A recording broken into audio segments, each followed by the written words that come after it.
এখন সন্ধ্যা 7:30। একটু পরেই শুনবেন সর্বশেষ বিশ্ব সংবাদ। আপনারা বিবিসি শুনছেন ঢাকায় FM 100, রাজশাহীতে 88.8, খুলনায় 88.8। আপনারা যেখানে আছেন বিবিসি আপনার সাথেই আছে।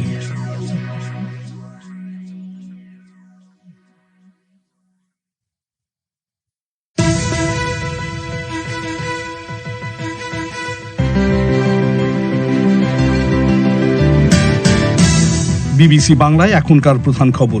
বাংলাদেশের প্রস্তাবিত বাজেটে কালো টাকা সাদা করার পরিধি বাড়ানো হয়েছে। এটা কি নিয়মিত করদাতাদের হতাশ করবে? বাংলাদেশে করোনা ভাইরাস দুর্যোগে প্রতি ইঞ্চি জমি চাষের আওতায় আনার কথা বলা হলেও বাজেটে তার প্রতিফলন নেই বলছেন অর্থনীতিবিদরা। বাংলাদেশে করোনা ভাইরাস মহামারী মোকাবেলায় রাজনৈতিক নেতৃত্বের ভূমিকা কতটা রয়েছে তা নিয়ে প্রশ্ন উঠেছে রাজনৈতিক অঙ্গনে। 3,000 টাকার অক্সিজেন সিলিন্ডার 26,000 টাকা দিয়ে পর্যন্ত আমি নিজে কিনেছি। 30 টাকার যে ওষুধ 700 টাকায়, 2,000 টাকা 2,400 টাকা পর্যন্ত আমরা কিনে খাচ্ছি। অবশ্যই রাজনৈতিক জনপ্রতিনিধিদের তো কিছু দায়িত্ব আছে, তাদেরকে তো কিছু দায়িত্ব ভাগ করে দিতে হবে। এ নিয়ে থাকছে বিশেষ প্রতিবেদন। এই সব কিছু এবং আরো নানা বিষয় নিয়ে বিবিসি বাংলায় আজকের প্রবাহ।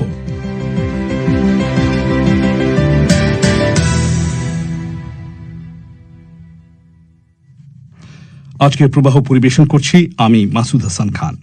একটু আগে যেমনটা শুনছিলেন, বাংলাদেশের প্রস্তাবিত বাজেটে কালো টাকা সাদা করার অবাধ সুযোগ দেওয়া হয়েছে।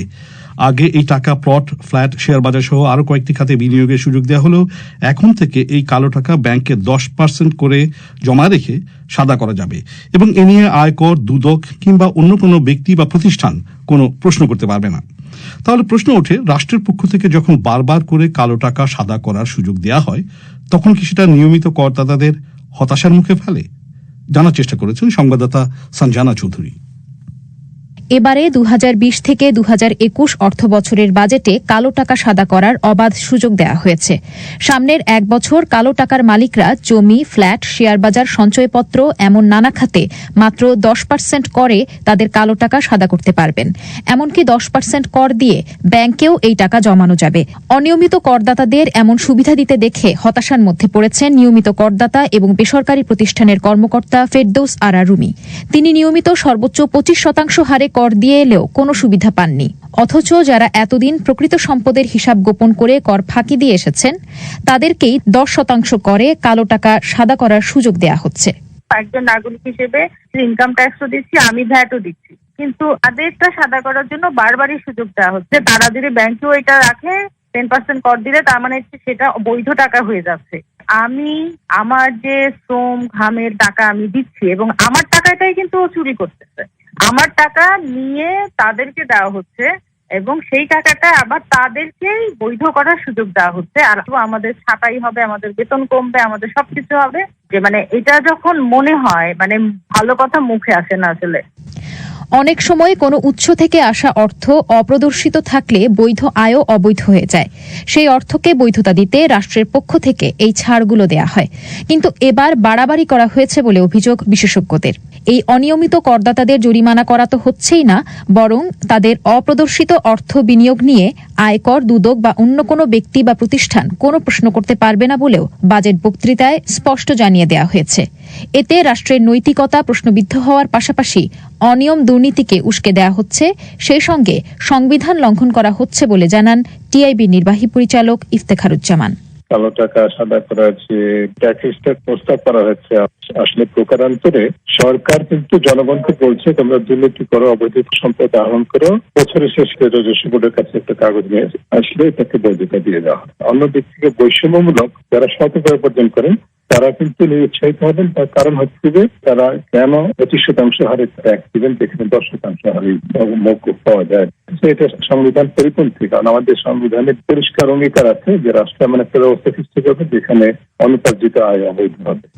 এই কালো টাকা কেন সাদা করার সুযোগ দেওয়া হয়েছে তার ব্যাখ্যায় অর্থমন্ত্রী বলেছেন, অনেক সময় করদাতাদের রিটার্নে অর্জিত সম্পদ পুরোপুরি দেখানো হয় না।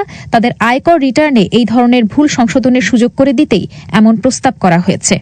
কিন্তু এই কালো টাকা অর্থনীতিতে যুক্ত করতে বারবার এ ধরনের সুবিধা দেয়া স্থায়ী সমাধান হতে পারে না বলে মনে করছেন অর্থনীতিবিদ গোলাম মোয়াজ্জেম। বরং কারো কোনো অর্জিত সম্পদ যেন অপ্রদর্শিত না থাকে সেই ব্যবস্থাপনা গড়ে তোলার উপরই জোর দিতে বলেছেন তিনি। দেশের ভিতরে যদি মূলধারায় যদি কালো টাকাকে ফিরিয়ে আনতে চান তাহলে অবশ্যই একটি ইন্টিগ্রেটেড ফাইন্যান্সিয়াল এবং ট্রানজাকশন সিস্টেম এখানে চালু করা দরকার, যার অধীনে ব্যক্তি এবং প্রতিষ্ঠান পর্যায়ে যত ধরনের ট্রানজাকশন দেশের ভিতরে 1 বছরকালীন হবে তার সকলগুলো মনিটর করা যাবে এবং সেই সমস্ত তথ্য উপাত্তগুলো বার্ষিক ভিত্তিতে ব্যক্তি এবং প্রতিষ্ঠান যে সমস্ত আর্থিক রিপোর্ট জমা দেন তার সঙ্গে সমন্বয় করা হবে। এবং এরকম একটি সিস্টেম যদি দেশের মধ্যে করা যায় তাহলে সরকারও কিন্তু এখান থেকে রাজস্ব আদায় এবং সামগ্রিকভাবে আর্থিক পরিস্থিতিতে উন্নতি ঘটাতে পারবেন এবং নৈতিকভাবেও সরকার একটি শক্ত অবস্থান প্রতিষ্ঠা করতে পারবে। বাজেটে বারবার কালো টাকা সাদা করার সুযোগ দিয়ে সরকার মূলত দেশের রাজনৈতিক ও ব্যবসায়িক প্রভাবশালীদের সংবিধান, নাগরিক অধিকার ও আইন লঙ্ঘনের সুযোগ সৃষ্টি করে দিচ্ছে, যা কখনোই দেশের অর্থনীতিতে সুফল বয়ে আনবে না বলে মত বিশেষজ্ঞদের। শুনছিলেন সঞ্জনা চৌধুরীর প্রতিবেদন ঢাকা থেকে। বাংলাদেশে কালো টাকার পরিমাণ ঠিক কত তার কোনো আনুষ্ঠানিক হিসেব নেই বা সেগুলো আনুষ্ঠানিকভাবে প্রকাশ করা হয় না। তবে রাজস্ব বোর্ড ও অর্থ বিভাগের নানা সূত্র থেকে গণমাধ্যমে যেসব তথ্য এসেছে তাতে দেখা যায় যে এ পর্যন্ত দেশে 16 বার কালো টাকা সাদা করার সুযোগ দেওয়া হয়েছে। এর মধ্যে সবচেয়ে বেশি টাকা সাদা করা হয়েছে সেনা সমর্থিত তত্ত্বাবধায়ক সরকারের সময় 2007 ও 2008 সালে। এই বিষয়টি নিয়ে খোঁজখবর করছিলেন সংবাদদাতা রাকিব হাসনাত। তিনি এখন আমাদের সঙ্গে স্টুডিওতে যোগ দিচ্ছেন। রাকিব, এ পর্যন্ত ঠিক কি পরিমাণ কালো টাকা বাংলাদেশে ধোলাই করা হয়েছে তার কোনো হিসেব কি পাওয়া যাচ্ছে? আসলে বাংলাদেশে কালো টাকার পরিমাণ ঠিক কত এটির যেমন আনুষ্ঠানিক হিসেব নেই, অথবা হিসেব থাকলেও সেটি সরকারের পক্ষ থেকে কখনো প্রকাশ করা হয় না যে কি পরিমাণ টাকা তারা ধারণা করছেন। তবে রাজস্ব বোর্ড এবং অর্থ বিভাগের নানা সূত্র থেকে গণমাধ্যমে যেগুলো আসছে সেই খবর থেকে দেখা যায় বা অর্থ বিভাগের নানা সূত্র থেকে আসে যে এ পর্যন্ত 16 বার কালো টাকা সাদা করার সুযোগ দেওয়া হয়েছে বিভিন্ন সময় এবং এ থেকে প্রায় 14 থেকে 18 হাজার কোটি টাকার মতো এই টাকা সাদা হয়েছে এবং এর বিপরীতে সরকার রাজস্ব পেয়েছে প্রায় 1,500 কোটি টাকা বা 1,454 কোটি টাকার মতো। এবং এই বর্তমান সরকারের আমলে 2012 এবং 13 অর্থ বছরে জরিমানা দিয়ে কালো টাকা সাদা করার একটা স্থায়ী নিয়ম তৈরি হয়েছে এবং পাশাপাশি আয়কর আইনে নির্দিষ্ট পরিমাণ জরিমানা ও কর দিয়ে পুঁজিবাজারে আবাসন খাতে কালো টাকা বিনিয়োগের সুযোগ দেওয়া হয়েছে। ফলে প্রতি বছরই এটি বাড়ছে। তো ঠিক কত পরিমাণ টাকা এ পর্যন্ত বা আজ পর্যন্ত করা হয়েছে চূড়ান্ত কোনো হিসেব আসলে প্রকাশ করা হয়নি। রাকিব, বাংলাদেশে কি কি উপায়ে কালো টাকা তৈরি হয় তার কোনো চিত্র কি পাওয়া যায়?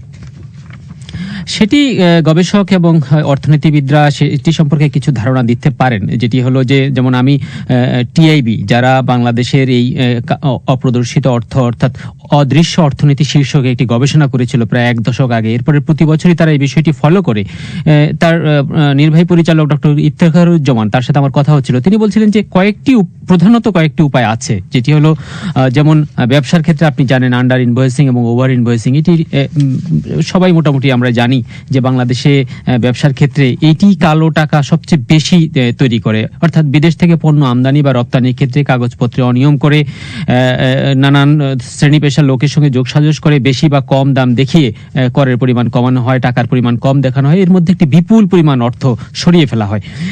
এর বাইরে আছে পেশাজীবীদের অপ্রদর্শিত আয়, যেমন ধরুন চিকিৎসক, প্রকৌশলী, শিক্ষক, এনজিও কর্মকর্তা বা আরো অনেক পেশা আছে যারা চাকুরির বাইরেও পেশাগত চর্চা করে থাকেন। মনে করুন একজন চিকিৎসক, তিনি তার নির্ধারিত চাকুরির বাইরেও প্রাইভেট প্র্যাকটিস করছেন এবং কোন চিকিৎসক এ থেকে বিপুল পরিমাণ অর্থ আয় করেন। এখন কোন চিকিৎসক যদি তার আয়কর রিটার্নে সেটি না দেখান তাহলে সেই এই যে বাড়তি আয় সেটি কিন্তু কালো টাকায় পরিণত হচ্ছে এবং এখন যেটি হচ্ছে অনেক চিকিৎসকই সরকার নির্ধারিত জরিমানা দিয়ে সেটিকে সাদা করছেন। আবার ধরুন ঘুষ দুর্নীতি, সেবা খাতে, ক্রয় খাতে বাংলাদেশের ঘুষ দুর্নীতির প্রতিনিয়ত আমরা খবর পাই।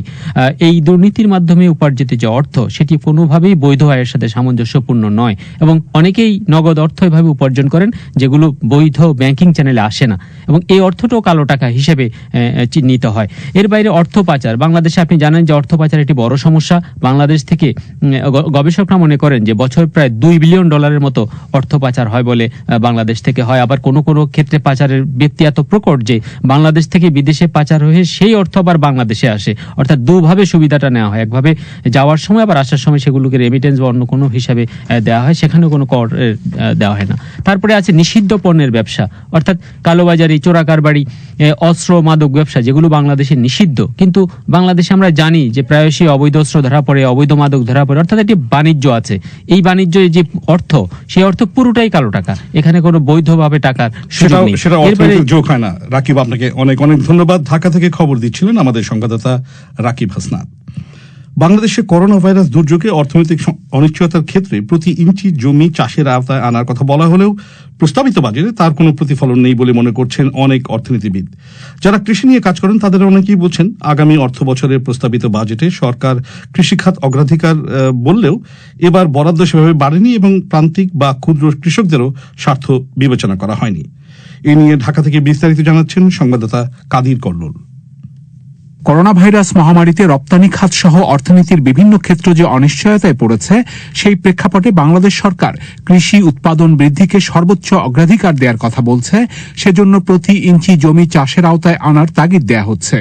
কৃষি জমি কেউ ফেলে রাখলে তা সরকার নিয়ে নেবে, এমন হুঁশিয়ারিও দেয়া হয়েছে। কিন্তু প্রস্তাবিত বাজেটে কৃষি খাত নিয়ে সরকারের চিন্তার প্রতিফলন কতটা হয়েছে, এই প্রশ্ন অনেকে তুলেছেন। কৃষি নিয়ে হৃদয়ে মাটি ও মানুষ নামের জনপ্রিয় টেলিভিশন অনুষ্ঠানের নির্মাতা শাইখ সিরাজ বলেছেন, কৃষি নিয়ে সরকারের চিন্তার প্রতিফলন প্রস্তাবিত বাজেটে সেভাবে নেই। বাজেটের ওই ফোকাসটা ওইভাবে নাই, সুনির্দিষ্ট একটা পরিকল্পনা। যে আমি শুধু বলেই ক্ষান্ত হলে হবে না যে আমার কোনো জমি খালি রাখা যাবে না, এর জন্য যেটা সুষ্ঠু পরিকল্পনার দরকার, কিভাবে যেটা আওতায় আনবো, ফেজ বাই ফেজ পরিকল্পনাগুলো ওইভাবে নেই। এখানে প্রান্তিক চাষীদের ফেয়ার প্রাইস পাওয়ার ক্ষেত্রে কোনো দিক নির্দেশনা আমি সেভাবে এই বাজেটে দেখিনি। বর্তমান সময়ে বিশ্বব্যাপী কৃষির যে যান্ত্রিকীকরণ না, শুধু যে ডিজিটাইজেশনটা হয়েছে সমগ্র পৃথিবীতে, তরুণদেরকে কৃষিতে যুক্ত করার কথা, তাহলে এই তরুণ গোষ্ঠীকে কৃষিতে যুক্ত করার সাথে আইওটি বেসড কৃষির যেই প্রচলনটা অলরেডি শুরু হয়ে গেছে বিশ্বব্যাপী, এশিয়াতে এটার হাওয়া লেগেছে। বাংলাদেশে বিচ্ছিন্ন বিক্ষিপ্ত ভাবে বেশ কিছু তরুণ এগুলোর সাথে কাজ করছে, সেগুলো এর মধ্যে আসেনি। কৃষি খাতে ভর্তুকি বাবদ এবার 9,500 কোটি টাকা বরাদ্দের প্রস্তাব করা হয়েছে। এই ভর্তুকি সহ শুধু কৃষি খাতের জন্য 15,000 কোটি টাকার বেশি বরাদ্দের প্রস্তাব করা হয়েছে। এবার ধান রোপণ করা, ধান কাটা এবং মাড়াইয়ের জন্য যন্ত্র কেনার বিষয়ে ঋণ সহায়তা দেওয়ার বিষয়কে গুরুত্ব দেওয়া হয়েছে। এই পদক্ষেপকে ইতিবাচক হিসেবে দেখছেন অর্থনীতিবিদ ও গবেষক ডক্টর নাজনীন আহমেদ। তবে তিনি বলেছেন, এখন কৃষকদের জন্য বড় সমস্যা হচ্ছে তার পণ্যের সরবরাহ বা ব্যবস্থাপনার বিষয়টি। সেখানে এই ব্যবস্থাপনা উন্নত করার ব্যাপারে প্রস্তাবিত বাজেটে কোনো বক্তব্য নেই বলে তিনি উল্লেখ করেছেন। কৃষি খাতের যা দরকার সেটার একটা প্রচেষ্টা এই বাজেটে আমি দেখতে পাই। বিশেষ করে দীর্ঘদিন ধরে কৃষি খাতের উৎপাদনশীলতা বাড়ানোর জন্য এই খাতে কৃষি যন্ত্রপাতি আমদানির ক্ষেত্রে শুল্ক হ্রাস করা হয়েছে। আমি বলবো যে কৃষি খাতের এই সরবরাহ চেইনের জায়গাটাতে একটু দিক নির্দেশনা এবং যারা এই সাপ্লাই চেইনের সাথে আছেন তাদেরকে কোনো প্রণোদনা থাকলে ভালো হতো। কৃষিমন্ত্রী ডক্টর আব্দুর রাজ্জাক বলেছেন, এবার দুর্যোগময় অস্বাভাবিক এক পরিস্থিতি এবং সীমাবদ্ধতার মধ্যেও কৃষি খাতে যথেষ্ট বরাদ্দ প্রস্তাব করা হয়েছে। তিনি বলেছেন, কৃষি খাতে নতুন নতুন কিছু প্রকল্প নেওয়া হয়েছে যেগুলো প্রস্তাবিত বাজেটে উল্লেখ করা হয়নি। ধান লাগানো, ধান কাটা এবং অন্যান্য ফসলের বনন, এগুলো নিয়ে মেশিনের দরকার। তার জন্য একটা আমরা প্রজেক্ট করেছি 3,200 কোটি টাকা। আরেকটি প্রকল্প, এটা কোভিড কে কেন্দ্র করেই কৃষির উপরে বিশেষ গুরুত্ব দেওয়ার জন্য মাননীয় প্রধানমন্ত্রী যেটি বারবার বলছে যে আমরা 1 ইঞ্চি জমিও খালি রাখবো না, আমাদের বাড়ির আঙ্গিনায় প্রয়োজন হলে আমরা চাষাবাদ করব, বাড়ির ছাদে করব। তার জন্য আমরা একটা প্রকল্প নিয়েছি, এটিও দেখানো সম্ভব হয়নি বাজেটে। যারা উদ্যোগী তাদেরকে আমরা একটা টেকনোলজি আমরা করেছি মডেল হিসাবে। 14 এবং 20 ফিট জায়গাতে সারা বছর ধরে 14টা সবজি করা যাবে, এটার জন্য একটা প্রকল্প করা হয়েছে। এটাও আমরা বীজ, সার এবং অন্যান্য প্রযুক্তি বিনামূল্যে আমরা এটা দিব। মন্ত্রী ডক্টর রাজ্জাক আরো জানিয়েছেন, এখন বরাদ্দ যাই প্রস্তাব করা হোক না কেন, করোনা ভাইরাস দুর্যোগের প্রেক্ষাপটে কৃষি খাতে নতুন নতুন প্রকল্প এলে তাতে বিশেষভাবে বরাদ্দ দেওয়ার পরিকল্পনা রাখা হয়েছে। কাদির কল্লোল। এবার বাদবাকি বিশ্বের কিছু খবর মানসী বড়ুয়ার কাছে। জাতিসংঘের সংস্থাগুলো হুঁশিয়ারি দিচ্ছে যে ইয়েমেনে যুদ্ধ, করোনা ভাইরাস এবং অর্থ সংকটের সম্মিলিত প্রভাবে বহু মানুষের জীবন এখন ঝুঁকিতে পড়েছে। জেনিভায় এক সংবাদ সম্মেলনে জাতিসংঘের একজন মুখপাত্র বলেছেন, নতুন তহবিল পাওয়া না গেলে সামনের সপ্তাহগুলোতে ইয়েমেনে তাদের কর্মসূচির 3/4 বন্ধ করে দিতে হবে। ব্রিটিশ অর্থনীতি এপ্রিল মাসে 20.4% সংকুচিত হয়েছে। এই রেকর্ড সংকোচনের ফলে ব্রিটিশ অর্থনীতির আকার 2002 সালের অবস্থায় ফিরে গেছে। সেবা খাত, উৎপাদন, নির্মাণ খাত থেকে শুরু করে সব খাতেই করোনা ভাইরাস লকডাউনের ব্যাপক প্রভাব পড়েছে। ইতালিতে যেভাবে করোনা ভাইরাস মহামারীর মোকাবেলা করা হয়েছিল তা নিয়ে এক তদন্তে একটি শহরের কৌশলীরা প্রধানমন্ত্রী জুসেপে কন্টেকে জিজ্ঞাসাবাদ শুরু করেছে। যেসব শহরে সবচেয়ে বেশি করোনা ভাইরাস ছড়িয়েছিল, বার্গামো তার একটি। এই শহরের কৌশলীরা স্বাস্থ্যমন্ত্রী এবং স্বরাষ্ট্রমন্ত্রীকেও জিজ্ঞাসাবাদ করবে। ভারতে করোনা ভাইরাসে নতুন সংক্রমণের সংখ্যা রেকর্ড মাত্রায় বেড়েছে। সংক্রমণের সংখ্যায় ভারত ব্রিটেনকে ছাড়িয়ে বিশ্বে এখন 4র্থ নম্বরে। শুক্রবার নতুন প্রায় 11,000 সংক্রমণ নথিবদ্ধ করা হয়েছে এবং মোট সংক্রমণ প্রায় 3 লাখে পৌঁছতে চলেছে। মৃতের সংখ্যা প্রায় 8,500, যদিও দিল্লির পৌর কর্তৃপক্ষ বলছে সরকারের দেওয়া সংখ্যার চেয়ে রাজধানীতে তারা দ্বিগুণ সংখ্যক মৃতের সৎকারের আয়োজন করেছে। সংযুক্ত আরব আমিরাতের একজন সিনিয়র কূটনীতিক ইসরায়েলকে সাবধান করেছেন যে অধিকৃত পশ্চিম তীরের ফিলিস্তিনি ভূমি অন্তর্ভুক্ত করে নিলে মধ্যপ্রাচ্য জুড়ে চরম প্রতিক্রিয়া হবে। ইসরায়েলি একটি সংবাদপত্রে এক লেখায় যুক্তরাষ্ট্রে আমিরাতের রাষ্ট্রদূত বলেছেন, অধিকতর নিরাপত্তা এবং আরব বিশ্বের সাথে সুসম্পর্কের যে ইচ্ছা ইসরায়েলের রয়েছে, এ ধরনের পদক্ষেপে তা নষ্ট হবে। এবার বিশেষ প্রতিবেদন। বাংলাদেশে করোনা ভাইরাস দুর্যোগ মোকাবেলায় সরকারের সিদ্ধান্ত গ্রহণ এবং তার বাস্তবায়ন প্রক্রিয়ায় রাজনৈতিক নেতৃত্বের ভূমিকা কতটা রয়েছে তা নিয়ে প্রশ্ন উঠেছে রাজনৈতিক অঙ্গনে। খোদ ক্ষমতাসীন আওয়ামী লীগের নেতাকর্মীদের অনেকেই মনে করেন সরকারের বিভিন্ন পদক্ষেপে রাজনৈতিক চিন্তার ঘাটতি থাকছে। বিরোধী দল বিএনপি অভিযোগ তুলছে, রাজনৈতিক নেতৃত্বের চিন্তার কোনো ছাপ না থাকায় ঢিলাঢালা সাধারণ ছুটি থেকে শুরু করে তা প্রত্যাহার করা সহ বিভিন্ন সিদ্ধান্ত নেওয়ার ক্ষেত্রে আমলা নির্ভরতা চোখে পড়ছে। সরকারের সিদ্ধান্ত নেওয়ার প্রক্রিয়ায় রাজনৈতিক নেতৃত্বের প্রভাব আসলে কতটুকু, খোঁজ নিয়েছেন সংবাদদাতা কাদির কল্লোল। একটা ন্যাশনাল কমিটি ফর্ম করা হয়েছে। সে ন্যাশনাল কমিটির চেয়ারম্যান আমাকে করা হয়েছে স্বাস্থ্যমন্ত্রী হিসেবে, কিন্তু ন্যাশনাল কমিটিতে যে সমস্ত সিদ্ধান্তগুলো হচ্ছে সেই সিদ্ধান্তগুলো আমাদের নলেজে নাই। যে কখন ফ্যাক্টরি খোলা হবে কিনা এই বিষয়ে আমরা জানি না। কখন মসজিদে নামাজ কিভাবে হবে বা আলোচনা সেই বিষয়েও আমরা জানি না। এবং কখন রাস্তা খুলে দিবে বা বন্ধ করবে এই বিষয়ে আমরা জানি না। আমি সাংবাদিকদের প্রশ্ন সম্মুখীন হচ্ছি। স্বাস্থ্যমন্ত্রী জাহিদ মালেকের এই বক্তব্য অনেক প্রশ্নের জন্ম দিয়েছিল। এপ্রিলের শেষে যখন সাধারণ ছুটির মধ্যে গার্মেন্টস খোলার কারণে দেশের নানা প্রান্ত থেকে হাজার হাজার শ্রমিক ঢাকায় ছুটে এসেছিলেন, সমালোচনার মুখে আবার গার্মেন্টস বন্ধ করা হলে শ্রমিকরা ঢাকা ছেড়েছিলেন। সেই প্রেক্ষাপটে স্বাস্থ্যমন্ত্রী ওই বক্তব্য তুলে ধরেছিলেন সংবাদ সম্মেলনে। যদিও পরে নানা আলোচনার মুখে মন্ত্রী তার বক্তব্যের ব্যাখ্যা দিতে গিয়ে বলেছিলেন তিনি করোনা ভাইরাস সম্পর্কিত জাতীয় কমিটির প্রধান হলেও স্বাস্থ্য বিষয়ে তার কাজ সীমাবদ্ধ থাকবে। তার এই ব্যাখ্যার পরও সরকারের সিদ্ধান্ত বা কৌশল নির্ধারণের প্রক্রিয়া নিয়ে প্রশ্ন ওঠে। 2 মাস পর সরকারের সিদ্ধান্ত নেওয়ার প্রক্রিয়ায় কোনো পরিবর্তন কি আনা হয়েছে? এই প্রশ্নে জনপ্রশাসন প্রতিমন্ত্রী ফরহাদ হোসেন বলেছেন, প্রধানমন্ত্রী সংশ্লিষ্ট মন্ত্রণালয়গুলোর সাথে আলোচনা করে সিদ্ধান্ত নিচ্ছেন। প্রধানমন্ত্রী প্রথমত তিনি প্রতিটি জিনিস অবহিত থেকেই বিভাগে সেটা আলোচনা হচ্ছে, হওয়ার পরেই কিন্তু আমরা যে সাধারণ ছুটি সহ এই বিষয়গুলো কিন্তু আমরা করেছি। আমরা যারা অত্যন্ত কাছাকাছি মিনিস্ট্রি এবং রিলেটেড লোকজন যারা আছে যেখানে ইমপ্লিমেন্টেশন যারা করবেন সকলে মিলে কিন্তু এটা করা হচ্ছে প্রত্যেকটা। যদিও প্রতিমন্ত্রী মিস্টার হোসেন বলেছেন যে প্রধানমন্ত্রী সব বিষয় তদারকি করছেন এবং তিনি সংশ্লিষ্ট মন্ত্রী ও কর্মকর্তাদের সাথে আলোচনা করে সিদ্ধান্ত নিচ্ছেন বা নির্দেশনা দিচ্ছেন, কিন্তু সরকারের সিদ্ধান্ত নেওয়ার প্রক্রিয়া নিয়ে এখন রাজনৈতিক অঙ্গনেও আলোচনা সৃষ্টি হয়েছে। বিরোধী দল বিএনপির মহাসচিব মির্জা ফখরুল ইসলাম আলমগীর অভিযোগ তুলেছেন, রাজনৈতিক নেতৃত্বের প্রভাব না থাকায় এবং আমলা নির্ভরতার কারণে সরকারের সিদ্ধান্তগুলোর ক্ষেত্রে জনগণের স্বার্থ বিবেচনায় আসছে না। এখানে আসলে রাজনৈতিক নেতৃত্বের কোনো ছাপ পাওয়া যাচ্ছে না, কারণ আমরা প্রথম থেকে লক্ষ্য করেছি যে সিদ্ধান্তগুলো নেওয়া হচ্ছে সেটা আপনার জনগণের চিন্তা ভাবনার বাইরে। আমরা প্রথম থেকে যদি লক্ষ্য করি তাহলে দেখবো যে এখানে কোন দায়িত্বশীল রাজনৈতিক নেতৃত্বের যে একটা প্রভাব আপনার সিদ্ধান্তের ক্ষেত্রে এটা লক্ষ্য করা যায়নি। তো এখন পর্যন্ত যেভাবে হয়ে আসছে তাতে করে মনে হয়েছে যে শুধুমাত্র গুটি কতক চাটুকার আমরা এবং আর কারো অদৃশ্য কোনো শক্তি আছে কিনা জানি না, তাদের সিদ্ধান্তের সঙ্গেই যেন মনে হয় যে সিদ্ধান্তগুলো আসছে। শেখ হাসিনার নেতৃত্বে আওয়ামী লীগ টানা তৃতীয় দফায় সরকারে রয়েছে।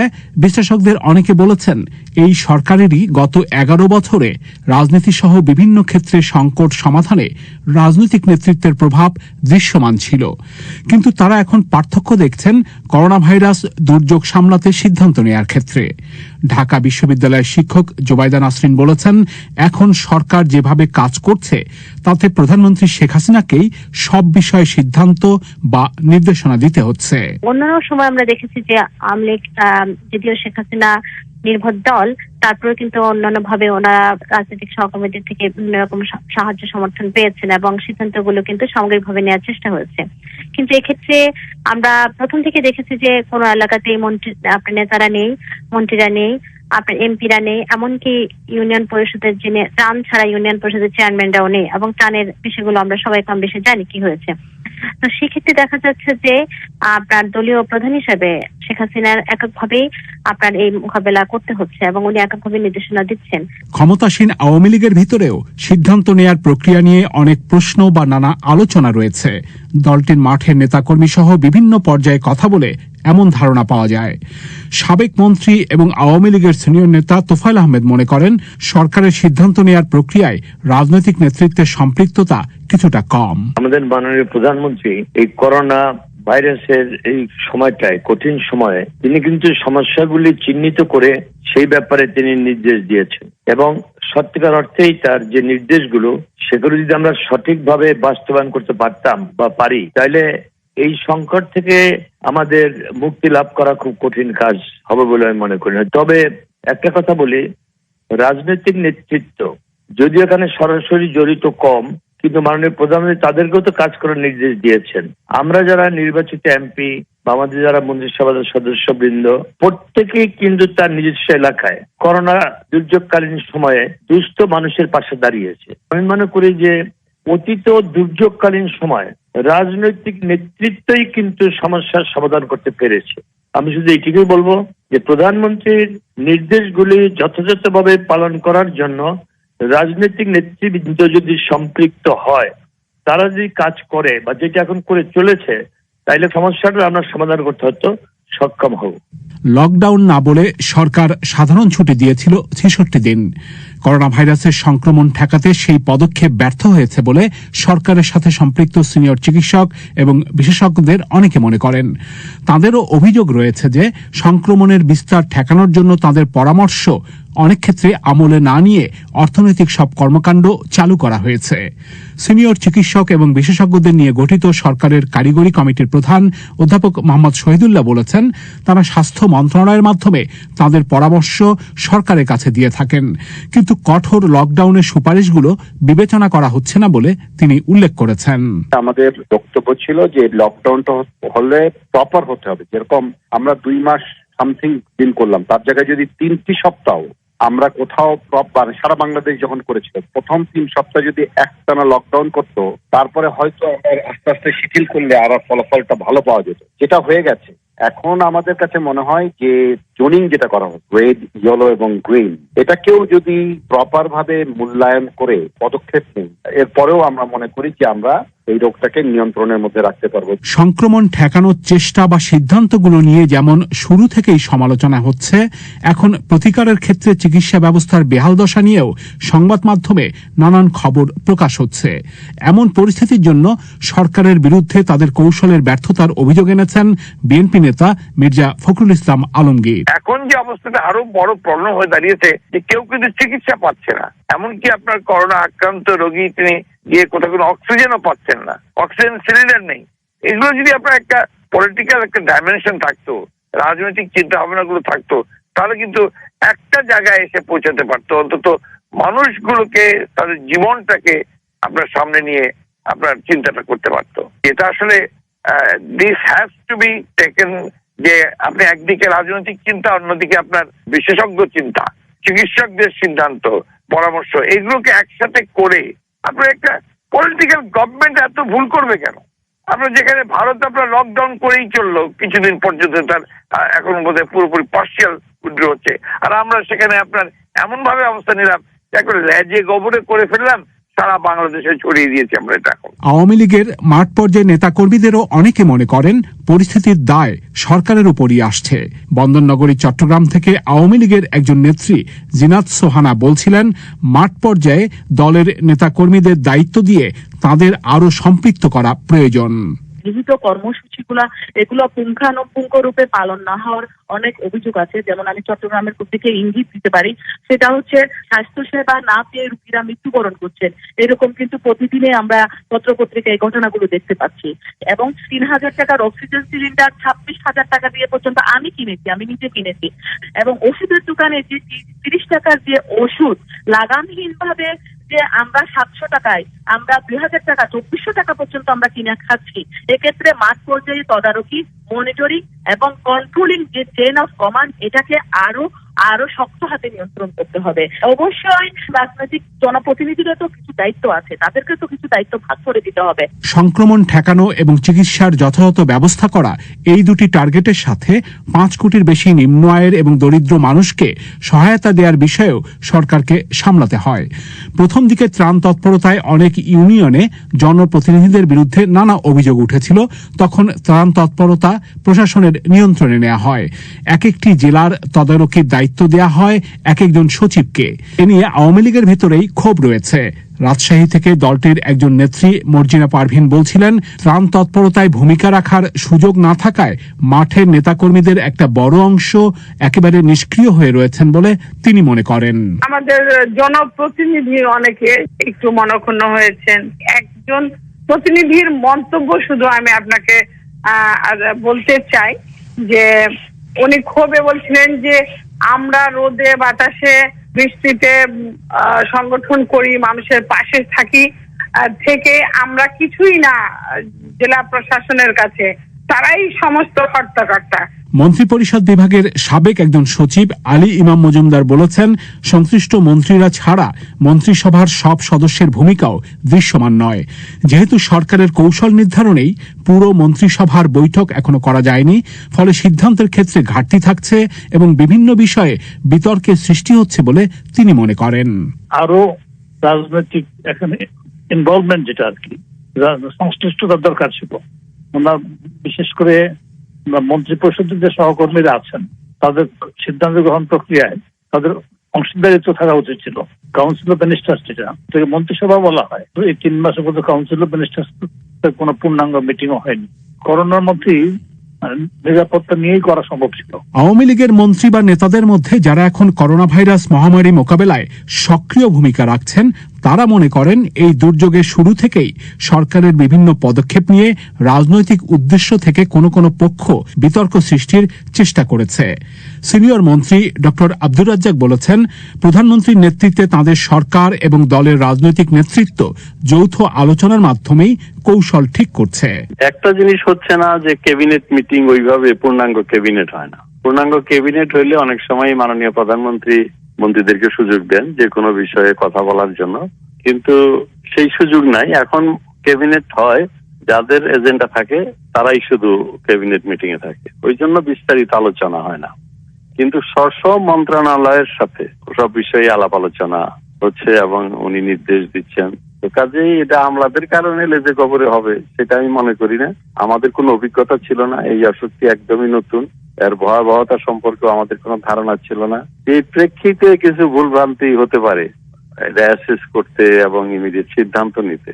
ইনশাআল্লাহ আস্তে আস্তে তো আমরা টেস্ট করার ব্যাপারে, চিকিৎসার ব্যাপারে বিভিন্ন হসপিটালের সুযোগ সুবিধা ক্রমান্বয়ে বৃদ্ধি হচ্ছে এবং পরিস্থিতি সেইভাবেই মোকাবেলা করা হচ্ছে। তিনি সরকারের কর্মকাণ্ডে কোনো ঘাটতি দেখছেন না, তবে সংক্রমণের বিস্তার নিয়ে উদ্বেগজনক পরিস্থিতি এবং চিকিৎসার সীমাবদ্ধতা নিয়ে নানা অভিযোগকে কতটা গুরুত্ব দেওয়া হবে সেটা নিয়ে বিশ্লেষকদের অনেকের সন্দেহ রয়েছে। তারা বলেছেন, এখনো বিশ্লেষকদের পরামর্শ, বাস্তবতা এবং রাজনৈতিক চিন্তাকে সমন্বয় করে এগোনোর সুযোগ রয়েছে। কাদির কল্লোলের বিশেষ প্রতিবেদন। এবার অনুষ্ঠান শেষ করার আগে সংবাদ শিরোনাম। বাংলাদেশের প্রস্তাবিত বাজেটে কালো টাকা সাদা করার পরিধি বাড়ানো হয়েছে, আর এ নিয়ে প্রশ্ন করতে পারবে না দুর্নীতি দমনকারী সংস্থা। বাংলাদেশে করোনা ভাইরাস দুর্যোগে প্রতি ইঞ্চি জমি চাষের আওতায় আনার কথা বলা হলেও বাজেটে তার প্রতিফলন নেই বলে বলছেন কিছু অর্থনীতিবিদ। বিবিসি থেকে আমাদের পরবর্তী অনুষ্ঠান পরিক্রমা প্রচারিত হবে আজই বাংলাদেশের সময় রাত 10:30 আর ভারতে রাত 10টায়। সেই অধিবেশন শোনার আমন্ত্রণ জানিয়ে এখনকার মতো বিদায় নিচ্ছি আমি মাসুদ হাসান খান। ধন্যবাদ বাংলা আয়োজনে সঙ্গ দেওয়ার জন্য।